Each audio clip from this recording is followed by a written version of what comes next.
Le Grand Matin Sud Radio, 7h-10h, Patrick Roger, Cécile de Ménibus. 7h46, le petit déjeuner politique, c'est Julien Bayou, secrétaire national d'Europe Écologie Les Verts et tête de liste des régionales en Ile-de-France. Bonjour Julien Bayou. Bonjour. En plein boom. Avant d'évoquer la bataille des régionales, les incidents du 1er mai avec une double violence contre les forces de l'ordre et contre la CGT au cri de CGT Collabo. Vous étiez dans le cortège. D'où sont venus les débordements selon vous ?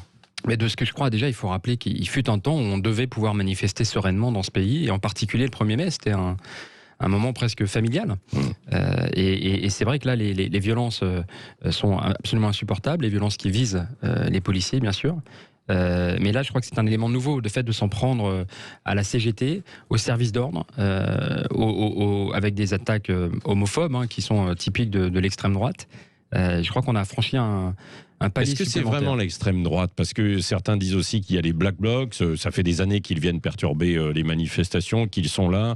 Non ? Écoutez, moi j'ai entendu Philippe Martinez et j'ai lu un peu ce qui s'est passé disons que les insultes homophobes ou le fait de traiter la CGT de collabo, quel renversement de l'histoire, quelle attaque monstrueuse. Non, ça signe plutôt une extrême droite décérébrée. C'est elle qui est dangereuse. Vous savez, l'extrême droite dans ce pays, c'est elle qui finalement appelle à l'insurrection. C'est elle qui appelle à la guerre civile. Enfin, je veux dire, dans ce pays, l'extrême droite qui appelle à la guerre civile. Dans ce pays, écoutez, Marine Le Pen a salué la tribune des militaires qui appelait à l'insurrection. Enfin, il n'appelle pas à l'insurrection, il parle d'un délitement. S'il vous plaît, non, attendez. Si, ils expliquent si le gouvernement ne répond pas à leur demande de, je ne sais plus quel respect des valeurs soi-disant traditionnelles, etc. Ils disent qu'ils ne voudraient pas avoir à intervenir, quoi. Excusez-moi, ça s'appelle une menace. Ça s'appelle une menace à l'encontre de la République, et ça s'inscrit dans le droit fil de la création du Rassemblement National ou du Front National par des anciens Waffen-SS, disons l'affiliation, par l'attentat contre le général de Gaulle du Petit Clamart, c'était l'extrême droite, et encore récemment par des menaces d'attentats de l'extrême droite. Attention, dans ce pays, le danger, l'ennemi, c'est l'extrême droite. Et je crois que toutes les dédiabolisation, le fait de faire tomber tous les cordons sanitaires, etc., ne doit pas nous tromper. Dans ce pays, le danger, c'est l'extrême droite. Alors, est-ce que, justement, La République En Marche et Renaud Muselier ont bien fait de faire alliance ce week-end en PACA pour contrer le Rassemblement National ? Là, je crois que ça dit quelque chose de la confusion, je crois, qui règne à droite. Vous savez, dans ce pays, il y a trois offres finalement. Il n'y a plus que trois offres, trois grands projets politiques sur la table. Moi, je résume ça passé, présent, avenir. C'est-à-dire passé, l'extrême droite, vraiment un passé fantasmé, la France coloniale, le franc, l'écu, on ne sait pas trop. Le présent. C'est-à-dire que le statu quo, où tout change pour que rien ne change, le LREM qui finalement ne sait plus très bien pourquoi il gouverne, pourquoi il réforme, quel est le pays à 30 ans, quel est le projet pour le pays à 30 ans. L'humain, la nature sont des marchandises au service de la finance, c'est le statu quo. Et puis le projet d'avenir, l'écologie, la lutte contre le dérèglement climatique et ces inégalités qui fracturent notre démocratie. Voilà un projet d'avenir. Un Green New Deal, exactement comme ce que propose Joe Biden à l'échelle française et européenne. Nous le proposons depuis 15 ans maintenant. La transition écologique, des emplois utiles qui ont du sens, le bien-être, le bonheur. C'est ça le projet écologiste. Oui. Alors, il y a un sondage ce matin avec nos confrères de Radio France sur les régionales en Ile-de-France. Valérie Pécresse, la présidente sortante, arrive en tête à 32%. Jordan Bardella du Rassemblement National à 19%. Et le troisième, c'est un certain Julien Bayou. C'est vous, donc, à 13%, devant le candidat de La République En Marche, Laurent Saint-Martin, Audrey Pulvar du PS, Clémentine Autain également de la France Insoumise, Nathalie Arthaud encore. Est-ce que ça veut dire qu'il y a une alliance encore possible qui vous permettrait à gauche peut-être de monter plus haut ou pas ? Déjà, comment vous prenez ce résultat ? Ce qui est une photo. C'est très encourageant, en fait, le fait d'être le moteur des victoires à venir. C'est ça l'enjeu. L'idée, c'est que l'écologie peut rassembler très largement. Le fait d'être devant à gauche, d'être sur le podium, troisième, l'enjeu, c'est de proposer ce projet d'écologie et d'avenir, de bonheur dont j'ai parlé. L'enjeu, c'est de le proposer pour l'Île-de-France. Aujourd'hui, vous avez plus d'un habitant sur deux de l'Île-de-France qui voudrait la quitter parce que trop chère, trop polluée, trop stressante. C'est le bilan de Valérie Pécresse, des mensonges, un train de retard sur les transports. C'est le bilan de Valérie Pécresse, ça, c'est pas des années et des années quand même d'accumulation qu'elle a encouragé. Vous savez, sur la pollution, le plan pour la qualité de l'air, soi-disant, on ne devrait pas l'appeler comme ça, ne visait que 2023 pour le retour aux normes. C'est-à-dire que vous avez 100% des Franciliens qui sont soumis, qui sont hors les clous, qui sont soumis à une mauvaise qualité de l'air sur les particules fines, sur l'ozone. Et ce plan, adopté en 2017 par l'État et par la région, il abandonne le fait de lutter contre la pollution pendant 5 ans. Voilà l'enjeu. Vous avez 10 à 20 000 morts par an du fait de l'inaction des pouvoirs publics sur la pollution. Bon, la 10 à faute 20 de 000 Pécresse. morts, évitables. Et donc quand vous avez 8 cadres sur 10, parce que 8 cadres sur 10 qui veulent quitter la région, je pense qu'on doit mesurer l'échec que ça représente. C'est les transports, le RERB et le D, qui ne sont pas fiables, qui sont pas c'est les transports, c'est aussi un peu la vie dans les quartiers, dans certaines villes, avec la violence, la délinquance également, non? Oui, et là encore, c'est le bilan de Valérie Pécresse et de ce gouvernement. Vous savez, Valérie Pécresse, elle était ministre du budget, au nom du, si vous vous souvenez, le non-remplacement d'un fonctionnaire sur 2. Quand vous ne remplacez pas un fonctionnaire sur 2 qui part à la retraite, vous avez moins d'enseignants, moins de soignants, moins de policiers. Et 10 000 policiers en moins du fait de cette règle mathématique absurde. C'est les policiers qui nous manquent aujourd'hui sur le terrain. Pourquoi vous avez attaqué ces derniers jours Valérie Pécresse sur notamment ses dépenses parce que vous estimez qu'elle dépense l'argent public pour faire campagne, c'est ça? Alors qu'elle est dans sa fonction. Valérie Pécresse, elle a un problème avec l'argent public. Ça se traduit par sa gestion. Vous savez, elle a choisi de louer le siège qu'elle a fait construire à Saint-Ouen. Je ne connais pas beaucoup d'institutions qui font construire un siège et qui préfèrent le louer plutôt que l'acheter. Donc ça, c'est une très mauvaise gestion publique. Et puis, j'ai saisi la Commission nationale des comptes de campagne, tout simplement parce qu'elle fait campagne pour sa promotion personnelle avec l'argent public. Et donc ça pose un problème légal, ça pose un problème d'équité dans la campagne électorale, ça pose surtout un problème de gestion des deniers publics.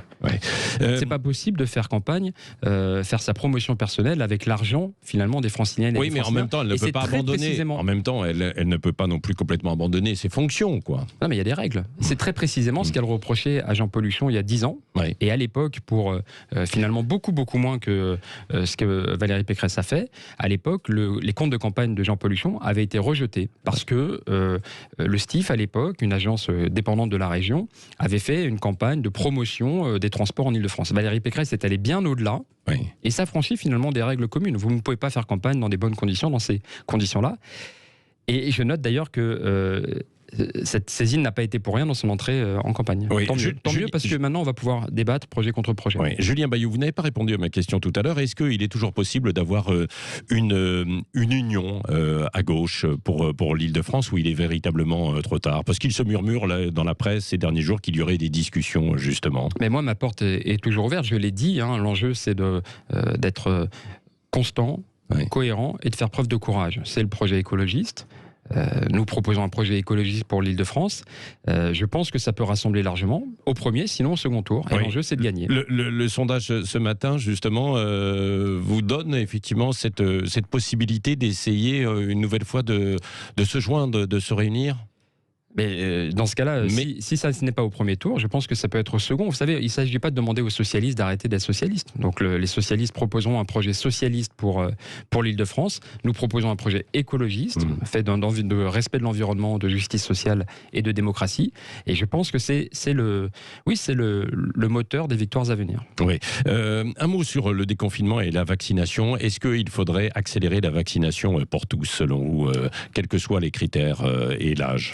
Bien sûr qu'il faut accélérer la vaccination. En fait, il y a 2 enjeux principaux. Il y a d'abord le fait d'avoir des doses. Moi, j'ai 40 ans, j'aspire à me faire vacciner le plus tôt possible, évidemment, pour retrouver un semblant de vie normale, pour aussi ne pas avoir la crainte de transmettre un virus malgré moi, notamment à mes aînés. Mais il y a un enjeu. Tout le monde est d'accord au sein d'Europe Écologie Les Verts pour se faire vacciner. Oui, tout à fait. J'avais cru comprendre qu'il y avait des dissensions, non? Non, nous, l'enjeu, c'est la transparence.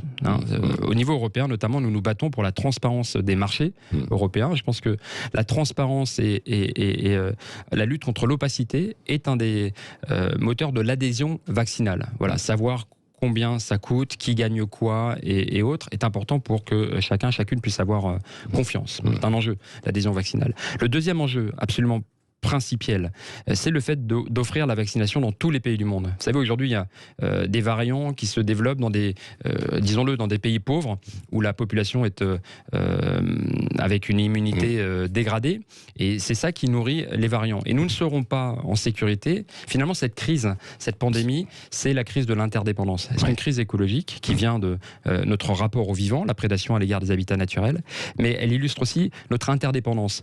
Nous ne serons pas en bonne santé tant que l'ensemble des pays du monde ne seront pas vaccinés, et donc il faut mettre en place ces licences obligatoires, ces brevets dans le domaine public pour génériquer ces vaccins. Oui. Le mot de la fin avec Cécile Ménibus, Julien Bayou.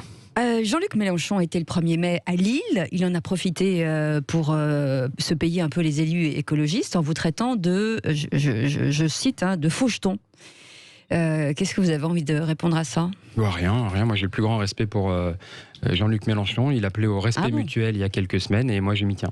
D'accord, ok. Donc, ça veut dire que pas d'alliance avec Clémence Tissot-Autain pour les régionales de Île-de-France, c'est mort. Au second tour, si, nous pourrons nous rassembler, même si vous et certainement l'emporter. Voilà, il n'y a pas de souci.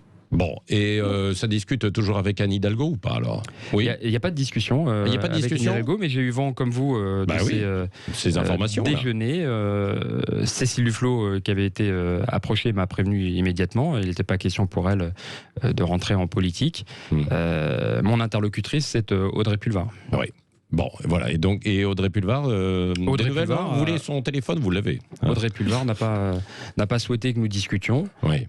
Dont acte, moi je respecte. Et je vous dis, l'enjeu, c'est de proposer un projet écologiste, environnement, justice sociale, démocratie, des transports du quotidien, lutter contre la pollution et aller chercher 200 000 emplois. Voilà l'enjeu, 200 000 emplois dans la transition écologique. Vous n'êtes pas pour la décroissance, vous, alors, contrairement à certains écologistes. Vous êtes encore là-dessus ? Oui. Il y en a beaucoup. Attendez, il y en a beaucoup. Je lis énormément de choses autour de la décroissance, toujours, de la part d'écolos. En fait, c'est un mot pédagogique. Ouais.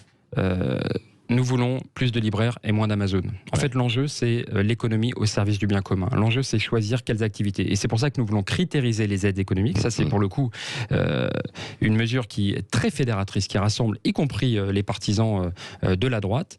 Ne plus financer les pollueurs, accompagner la transition écologique et respecter l'égalité femmes-hommes. Voilà un enjeu pour une région écologiste et solidaire. Merci Julien Bayou.